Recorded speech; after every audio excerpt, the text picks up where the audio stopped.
नमस्कार दोस्तों, मैं आचार्य जशुदेव ढूंढियाल सरल संस्कृत व्याकरण कक्षा में आपका स्वागत करता हूँ। मित्रों, आज हम इस कक्षा में संस्कृत के वैदिक वाङ्मय का सामान्य परिचय पढ़ेंगे। कल की कक्षा में हमने संस्कृत की महत्ता को जाना, जिसमें यदि हमारे जीवन में संस्कृत एवं संस्कृत से संबंधित विचार अगर हमारे जीवन में होते हैं तो हमारा जीवन चारित्रिक विकास करता है। हमारे अंदर बहुत सारे गुणों का विकास होता है, जिसमें बहुत सारे आपने संस्कृत ग्रंथों में देखे होंगे। छोटे छोटे सूक्तियाँ, श्लोक होते हैं।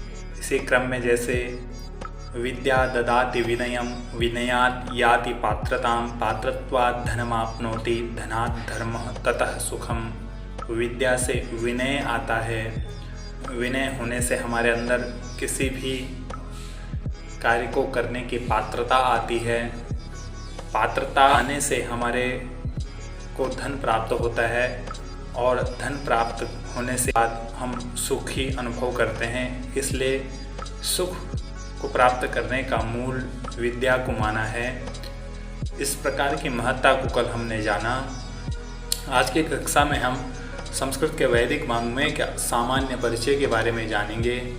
प्यारे मित्रों, संस्कृत वाङ्मय का जो मूल है वह वेद है। वेद 4 हैं। पहला जो वेद है वह ऋग्वेद है, दूसरा जो वेद है वह यजुर्वेद है, तीसरा जो वेद है वह सामवेद है और चौथा जो वेद है वह अथर्ववेद है। यह चारों वेद हमारे धर्म के मूल हैं, किसी मानव के द्वारा निर्मित नहीं हैं। तो फिर निर्मित नहीं है तो फिर यह किस प्रकार से प्राप्त हुए, तो बताते हैं कि जो हमारे ऋषि मुनि थे वह ध्यानावस्था में त्रिकालदर्शी थे। ध्यानावस्था में जब वह ध्यानावस्था में समाधि अवस्था में चले जाते थे, फिर वह इन मंत्रों को साक्षात, जैसे हम लाइव टीवी देखते हैं ऐसे ही वह इन मंत्रों को देखते थे।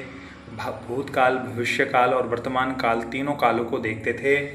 और देख करके जब वह समाधि अवस्था से बाहर आते थे तो जो फिर उनके शिष्य थे, उन शिष्यों को वह यह मंत्र वह बताते थे कि समाधि अवस्था में मुझे यह अनुभव हुआ, यह मंत्र दिखा।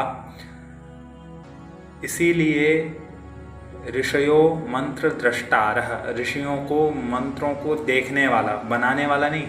मंत्र तो बने बनाए थे पहले से ही, यह अपौरुषीय हैं, परमात्मा के द्वारा साक्षात दिए गए हैं। इसीलिए अपौरुषेयम वाक्यम वेदा के साथ साथ ऋषयो मंत्र द्रष्टारः, ऋषियों के द्वारा मंत्रों को देखा गया ध्यानावस्था, समाधि अवस्था में। और फिर पुनः वे ऋषि जब समाधि अवस्था से जगते थे तो पुनः अपने शिष्यों को इन वेदों का ज्ञान कराते थे।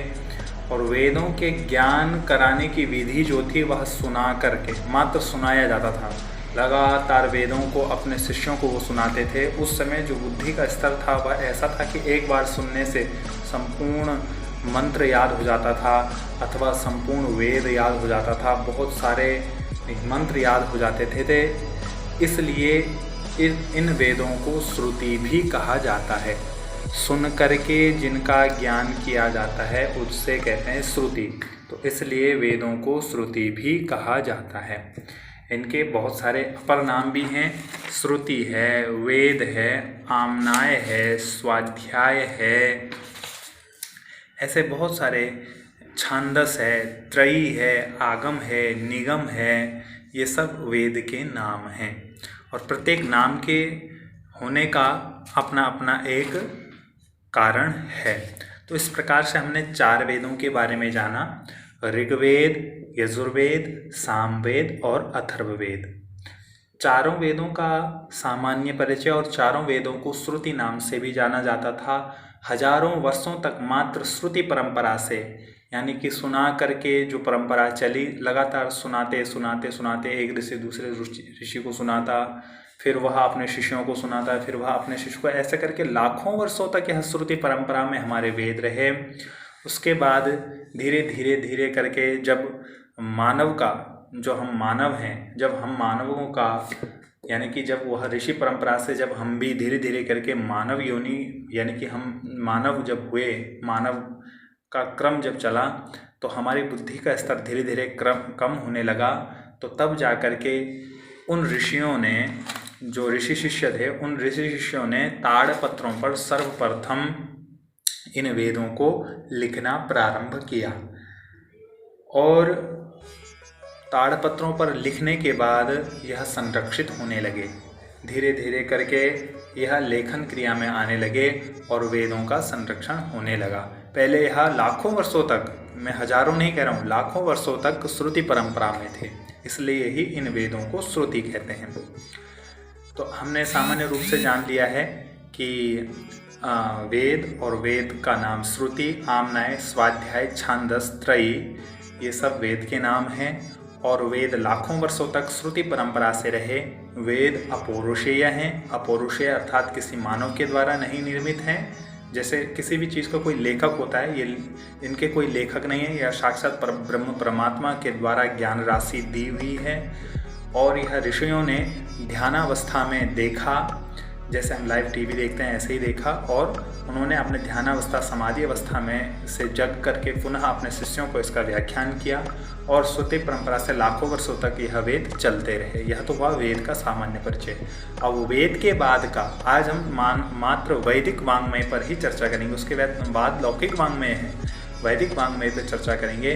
तो वैदिक वाङ्मय में वेद का हमने चर्चा किया। वैदिक वाङ्मय के बाद आती है बारी दूसरे नंबर पर जो ग्रंथ हुए, क्योंकि मानव का जो मस्तिष्क का जो स्तर था वह धीरे धीरे कम हुआ।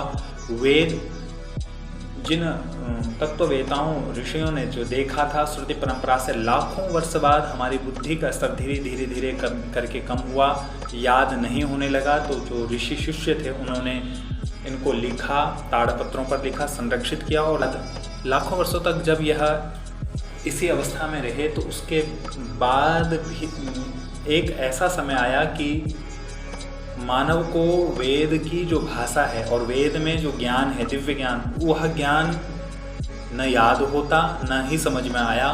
तो उसके बाद जो ग्रंथ रचे गए इस वेद को समझने के लिए, जैसे ट्रांसलेट की जो व्यवस्था आज, अनुवाद की जो व्यवस्था आज हमारे पास में आती है, इसी क्रम में ऐसे ही इन वेदों की व्याख्या जो हुई वह हुए ब्राह्मण ग्रंथ। ध्यान रहे, यहाँ पे ब्राह्मण का मतलब किसी जाति विशेष से नहीं है, किसी जाति विशेष के व्यक्तियों के द्वारा रचे हुए ग्रंथ नहीं। ब्राह्मण ग्रंथ, ये ब्राह्मण ग्रंथ हैं वेदों की व्याख्या ऋषियों के जो बाद में जो ऋषि परंपरा से ऋषि शिष्यों ने, जो बाद के ऋषि शिष्यों ने की, वह हुए ब्राह्मण ग्रंथ। और इन ब्राह्मण ग्रंथों में यज्ञ यागादि विधियों का विधिवत वर्णन है। फिर ब्राह्मण ग्रंथों के बाद जब ब्राह्मण ग्रंथ भी कठिन होने लगे, ब्राह्मण ग्रंथों के द्वारा भी वेदों का ज्ञान सम्यक्तया नहीं हुआ, तब उसके बाद जो ग्रंथ रचे गए वे हुए आरण्यक ग्रंथ। आरण्यक ग्रंथ, आरण्यक माने होता है जंगल, वन। वन में जो ग्रंथ रचे गए वे हुए आरण्यक ग्रंथ। इन आरण्यक ग्रंथों का मूल उद्देश्य जो है पूजा पाठ इत्यादि वह था। फिर उसके बाद इन आरण्यकों के द्वारा भी जो वेद का सम्यक्तया ज्ञान न होने लगा, ब्राह्मण ग्रंथ, वेद तो कठिन होने ही लगे, ब्राह्मण ग्रंथ भी कठिन लगने लगे लोगों को, आरण्यक ग्रंथ भी कठिन लगने लगे। तब पुनः रचे गए ऋषि शिष्यों के द्वारा उपनिषद ग्रंथ। उपनिषद ग्रंथ आप बहुत बार सुनते होंगे, 108 उपनिषद, 118 उपनिषद इत्यादि। इन उपनिषदों में भी बहुत सारा ऐसा किंवदंती होता है, कोई 200 बताते हैं, कोई 118 बताते हैं, कोई 108, कोई 10, बहुत सारे इसमें किंवदंतियाँ हैं। लेकिन हम यहाँ पे 108 उपनिषदों की बात लेकर के चलते हैं।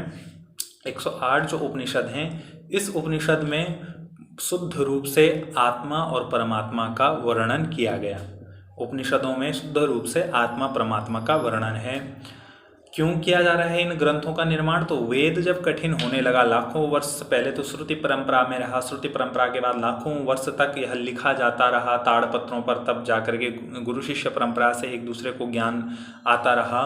और उसके बाद जब यह वेद कठिन होने लगे तो ब्राह्मण ग्रंथ रचे गए। ब्राह्मण ग्रंथ भी जब कठिन लगने लगे, वेद और ब्राह्मण ग्रंथ कठिन लगने लगे तो आरण्य ग्रंथों की रचना हुई। आरण्य ग्रंथ भी जब कठिन लगने लगे, वेद ब्राह्मण और आरण्य ग्रंथ, तब उपनिषदों की रचना हुई। उपनिषद का मतलब होता है उप माने समीप, निषद माने बैठ करके। गुरु के समीप बैठ करके जिन ग्रंथों की रचना की गई है वे हैं उपनिषद।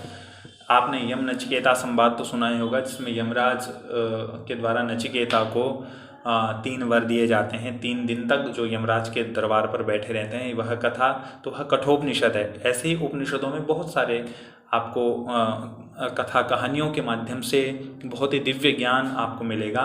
तो यह उपनिषद हुए। उपनिषद के बाद भी शिक्षा ग्रंथ आए। कल शिक्षा ग्रंथ में वेद को कैसे उच्चारण करना चाहिए, पढ़ना चाहिए, यह बताया गया। फिर कल्प आए, इसमें पुनः वही जो ब्राह्मण ग्रंथों का था कि कर्मकांड, यज्ञ, आदि प्रक्रियाएं, विधाओं का इसमें वेदी कैसी बनाई जाती है, कुंड कैसे बनाए जाते हैं, यज्ञ के कुंड कैसे बनाए जाते हैं, इत्यादि इत्यादियों का वर्णन हुआ। निरुक्त, इसमें जो है वैदिक शब्दों को बताया गया कि वैदिक शब्दों का क्या अर्थ है, ये बताया गया। फिर व्याकरण आया, जिसे हम ग्रामर कहते हैं। इसमें शब्द कैसे उच्चारण होता है, उसका क्या अर्थ होता है, इस तरीके का क्या धातु है, क्या प्रत्यय है, ये सब जो है व्याकरण में आता है। छंद, वैदिक मंत्रोच्चारण का प्रयोजन इसमें बताया गया है। वैदिक मंत्रोच्चारण का प्रयोजन इनमें बताया गया है। छंद हैं कि जैसे छंद होते हैं प्रत्येक श्लोक में इत्यादि में, मंत्र में, तो वो छंद इसमें बताए गए हैं। और ज्योतिष के बारे में तो आप जानते हैं। ज्योतिष में सृष्टि तथा यज्ञ का समय का निर्णय, किसी भी कार्य को करने का जो समय का निर्णय है वह ज्योतिष में मिलता है। सृष्टि से संबंधित जो भी समय, कब से सृष्टि हुई, कैसे हुई, क्या कितना समय बीत गया, कितना समय कौन क्या रहा, कौन सा त्रेता युग कितने समय, सतयुग कितना, द्वापर कितना, इत्यादि ये सारा समय जो आपको मिलेगा वह ज्योतिष में मिलेगा। उसके बाद यानी कि वेद के बाद ब्राह्मण ग्रंथ, ब्राह्मण के बाद आरण्य के बाद उपनिषद, उपनिषद के बाद जो है शिक्षा के बाद कल्पसूत्र के बाद निरुक्त के बाद व्याकरण के बाद छंद के बाद ज्योतिष। ये जो है 6 अंग भी कहे गए हैं। 6 अंग, और 6 अंगों के साथ साथ में स्मृति ग्रंथ और 18 पुराण। ये स्मृति ग्रंथ कौन से हैं और पुराणिक कौन से हैं, यह प्रश्न यहाँ पे होता है। तो स्मृति ग्रंथ हैं गीता, ब्रह्मसूत्र इत्यादि, ये सब जो हैं ये सब स्मृति ग्रंथ हैं। और स्मृति ग्रंथ बहुत सारे और भी हैं, याज्ञवल्क्य स्मृति, मनुस्मृति, बहुत सारी स्मृतियाँ हैं।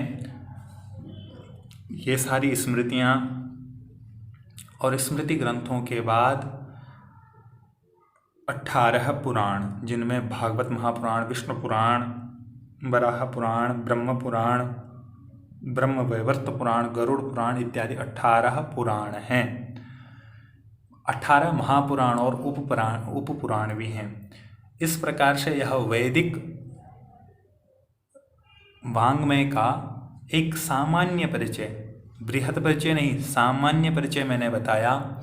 प्यारे मित्रों, हमें यहाँ पे एक चीज़ ध्यान रखना चाहिए कि हम जो भारतीय सनातन धर्म पद्धति वाले जो लोग हैं, हमारा जो वैदिक सांस्कृतिक जो विरासत है वह बहुत ही बृहद है। इसीलिए हमारा भारत विश्वगुरु कहलाता था। आप देखेंगे अन्य धर्मों में बस एक ही किताब, एक ही पुस्तक, एक ही ग्रंथ है कि भाई जैसे हम मुस्लिम धर्म को देखें तो वहाँ आपको कुरान ही मिलेगा, और जैसे आप अन्य धर्मों में देखेंगे तो बाइबल इत्यादि ही मिलेगी, एक ही धर्म। लेकिन हमारा जो सांस्कृतिक, क्योंकि हमारा लाखों करोड़ों वर्षों का हमारा यह वाङ्मय है, करोड़ों वर्षों से चला आ रहा है, तो स्वाभाविक है कि करोड़ों वर्ष पहले जो दिव्य ज्ञान था वह ज्ञान आज भी वेदों के रूप में विद्यमान है। बस हानि तो ये है कि आज वेदों को कोई न देखता है, न समझता है, न सोचता है। वेदों के बाद ब्राह्मण ग्रंथों को नहीं देखता, आरण्य ग्रंथों को नहीं देखता, उपनिषद ग्रंथों को नहीं देखता। उपनिषद ग्रंथों के बाद जो 6 अंग हैं, व्याकरण, छंद, ज्योतिष, शिक्षा इत्यादि, उनको नहीं देखता। स्मृति ग्रंथों को नहीं पढ़ता।